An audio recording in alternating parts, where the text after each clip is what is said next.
Apreciado público, reciban nuestro cordial saludo. Hoy nos reunimos para reflexionar sobre la importancia de construir sociedades justas, pacíficas y con instituciones sólidas. A partir del pensamiento crítico de César Vallejo y su vigencia en la actualidad, acompáñenos a descubrir cómo su periodismo con su mirada crítica trasciende el tiempo. Recordemos una de sus frases. Hay, hermanos, muchísimo que hacer. El artículo que nos convoca hoy es el otro caso de Mr.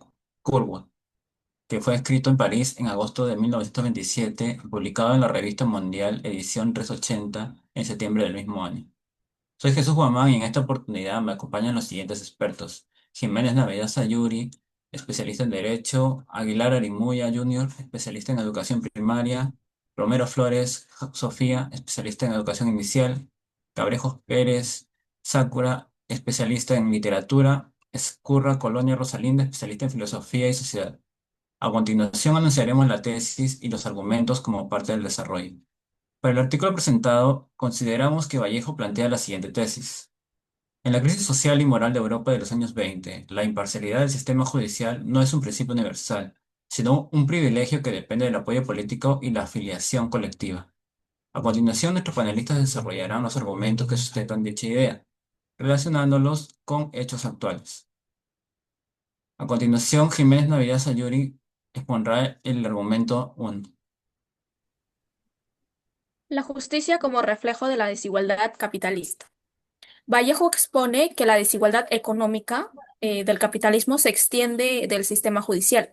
La justicia no es pertinente, sino que está diseñada para proteger a los poderosos. Esto hace que el sistema sea ingerente, sesgado contra los desfavorecidos. Esta idea significa que, según Vallejo, la justicia no funciona de manera neutral, ni para todos por igual. Al contrario, ya que refleja la misma desigualdad que genera el capitalismo, ya que quienes tienen el poder económico o político reciben protección y beneficios.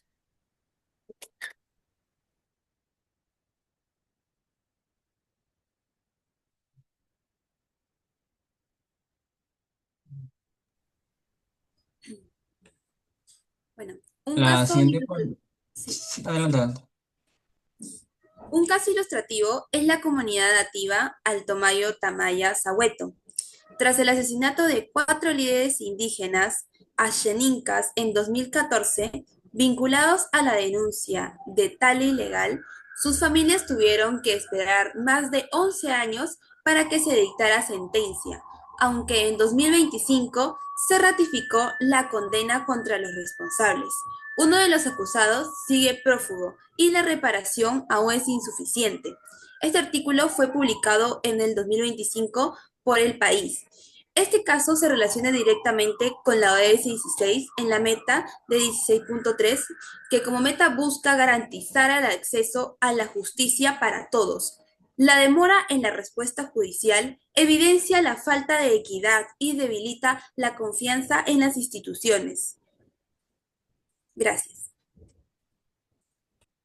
Ya, el siguiente panelista es Aguilar Arimoya Jr., nos expondrá el argumento 2. La solidaridad como única defensa frente al sistema. Vallejo señala que ante un sistema injusto, la solidaridad y la organización colectiva son la única defensa real para los oprimidos. En el otro caso de Mr. Curvo, Vallejo señala que el sistema judicial está influenciado por intereses políticos y económicos. Plantea que la verdadera defensa de los oprimidos es la solidaridad activa de la comunidad. La justicia institucional, lejos de ser imparcial, castiga con dureza a quienes no tienen respaldo social. El justo solitario se convierte en víctima de un sistema que no lo escucha, pero Vallejo propone una salida, la organización colectiva como herramienta de resistencia. Cuando una comunidad se une, transforma el silencio en reclamo público y convierte casos individuales en causas colectivas. Esta reflexión es urgente en el Perú, donde la protesta social es criminalizada y líderes de comunidades son perseguidos. El uso del sistema judicial como mecanismo de represión política revela una grave distorsión. Vallejo nos recuerda que la justicia solo puede ser interpelada por una voz colectiva. La solidaridad no solo es empatía, es resistencia. Como él afirma con fuerza, hay hermanos, muchísimo que hacer. Ese hacer comienza por no dejar solos a quienes enfrentan el poder. Esto puede compararse con el hecho de que en septiembre de 2025, colectivos juveniles, organizaciones sociales y estudiantes se movilizaron en Lima para exigir justicia por las muertes ocurridas durante las protestas de años anteriores y denunciar el uso excesivo de la fuerza por parte del Estado. Gracias a esta acción colectiva se logró visibilizar casos como el de Javier Machaca González, acusado de terrorismo, y se generó presión pública para cuestionar el uso político del sistema judicial. Este caso se vincula con el ODS 16, que promueve justicia imparcial e instituciones inclusivas. La criminalización de la protesta vulnera derechos fundamentales y debilita la confianza ciudadana en el sistema judicial. Además, reproduce la lógica que Vallejo denuncia: los sistemas judiciales castigan al débil y protegen al poderoso. Gracias. El siguiente panelista es Romero Flores Sofía, que nos pondrá el argumento 3. La vulnerabilidad del individuo sin apoyo es el punto de partida de la crítica de Vallejo, quien denuncia la falta de humanidad del sistema judicial al mostrar las consecuencias que enfrentan quienes carecen una afiliación colectiva. Según el autor, la inocencia no garantiza un juicio justo, pues la ausencia de respaldo social o político causado queda en completo desamparo ante un aparato judicial frío e indiferente. Esta condición lo convierte en una figura fácilmente sometida a la arbitrariedad institucional, donde incluso la integridad moral resulta insuficiente para obtener un trato equitativo. En cambio, cuando existe una comunidad que respalda al acusado, el caso deja de ser un asunto individual y adquiere un carácter colectivo capaz de cuestionar y desafiar el poder de las instituciones. Gracias. Seguirá la panelista Cabrejos Pérez Sakura con un ejemplo del caso actual.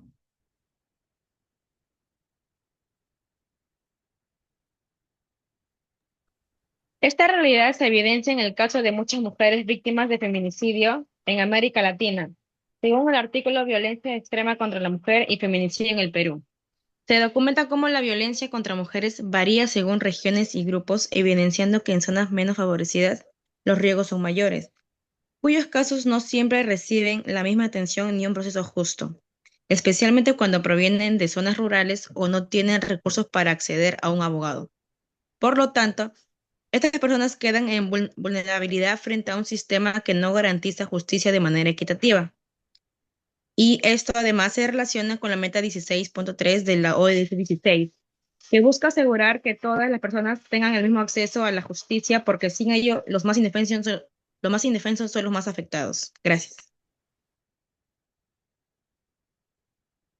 El artículo de Vallejo no solo denuncia una injusticia particular, sino que también nos recuerda que el periodismo es una herramienta fundamental para fiscalizar a la justicia. Su crítica a la imparcialidad judicial en los años 20 en Europa mantiene plena vigencia hoy, como se observa en casos actuales donde la confianza en las instituciones se ve debilitada. Esto conecta directamente con la necesidad de avanzar a sociedades más justas y transparentes, en línea con el ODS 16 y sus metas sobre instituciones sólidas, inclusivas e independientes. En conclusión, Vallejo demuestra que la justicia, lejos de ser imparcial, es un privilegio condicionado por el poder y la afiliación colectiva. La desigualdad económica se refleja en los tribunales, donde los poderosos son protegidos y los débiles marginados. Frente a ello, la solidaridad y la organización colectiva aparecen como la única defensa eficaz, mientras que el individuo aislado queda expuesto a la injusticia. De este modo reafirmamos la tesis del autor: la imparcialidad judicial no es universal, sino una conquista social y política. A continuación pasaremos a la ronda de preguntas.